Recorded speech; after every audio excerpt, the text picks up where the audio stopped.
Let's go. Isa. Sad. Last round. Igalabon, oy. YouTuber ang isa diha. Bagora nag-stream. Ano nang sa ni? Saka mag-com. Okay, try na install ang Ethernet controller.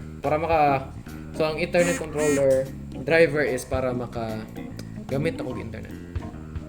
Network, no internet access. So weird.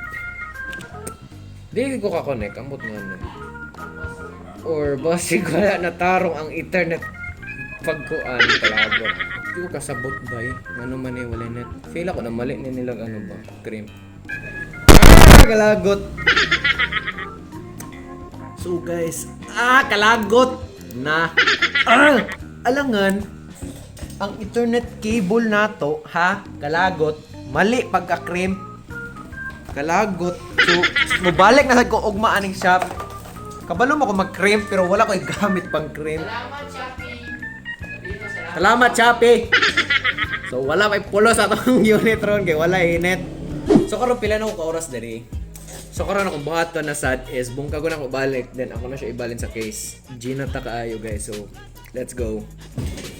So, atong case is ang Rock Halia.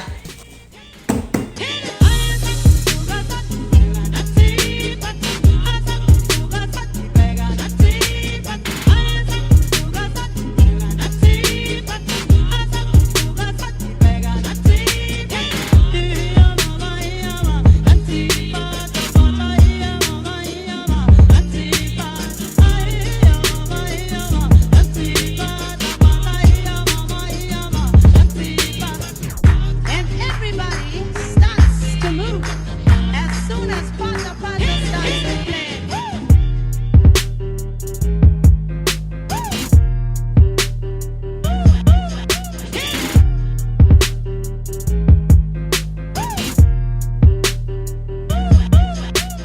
So, naatad rin nagpadulta sa router kay para gamiton nato ang other wire sa Ethernet LAN cable. Supposedly dapat this is gonna work na. So, dili pud bugana. So, nanasad ko isa ka LAN cable. Saan naman yan? Mga kable dari. Uy, nagkakapoy ani. Uy, nga no network man eh.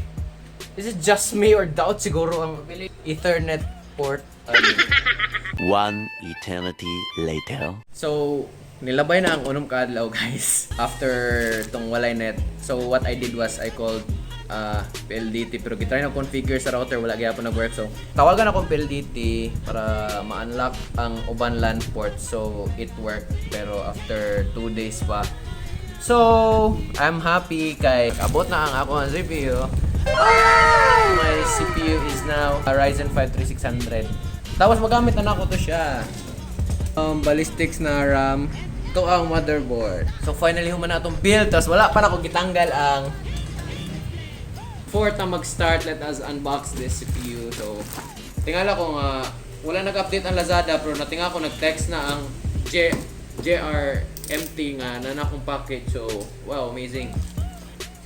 Wala naka-bubble wrap. Oh my god. Ryzen 5 3600. Ano ba maklaro siya? Tapos, kauban ani kay 16 gig of DDR4. So, ngano gigabyte? Barato man. Tapos, mao man ang available. Actually, wala po ko ka Intel sa PC.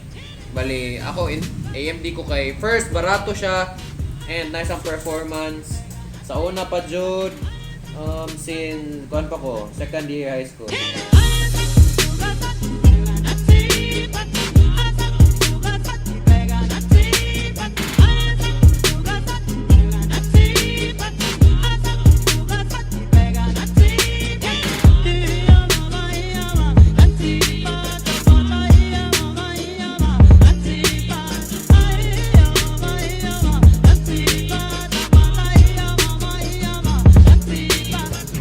And everybody starts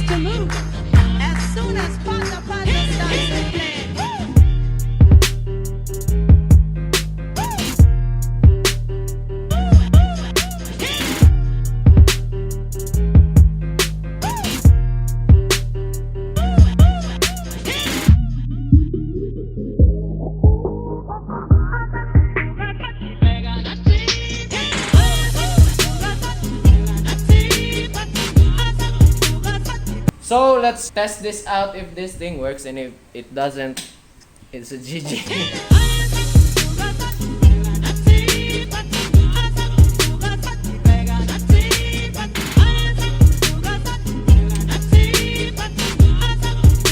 La, what is going on? So while waiting, natingala ko nga no, dali rin na puno ako ang storage sa phone. Nakalimot ko na 1080 din na ako ang mag-record. Dapat 720 lang, kasi 720 lang ang ako ang pag-edit. Nag-work na now. Inay ang loading, kay dili man SSD ato ang kuan hard drive. So after all the fuss and everything is working good. So okay guys, ang ato ang processor is Ryzen 5 3600. Nice. Ato ang memory kay 16 gig of RAM. Nice. Ato ang display is Radeon 5500 XT. Super nice. So of course, i-test na to atong rig. So i-test na to siya using Valorant, since Valorant akong recently na play. Settings ani kay ato ni siyang hide out tanan. So guys, amazingly atong frames per second FPS ato is 200. Grabe yun sa naman ni. What if ilo na ko siya tanan sa akong settings good for games? So try na to. What the heck? So guys, akong settings good is low tanan pero maklaro na ako, dili kay ko makuan sa mga textures. Tapos ang frames niya from 200 na himuog. Outstanding. Hapit mo 500. Oh, mupatong ni siya 500. 400 to 500 iyang range. So kato guys, no, wala na koy other benchmark aside ani. So all I can say is sulit atong build guys for around walay labot ang keyboard, mouse, monitor, so around 41,000 to be sa Canada approximately yan. Tapos this is gonna help me sa pag-edit, pag-render, tapos pag-games po. Pati po sa akong ACADS kay mag-make game sa game design. Tapos, sa one food, sa course in general.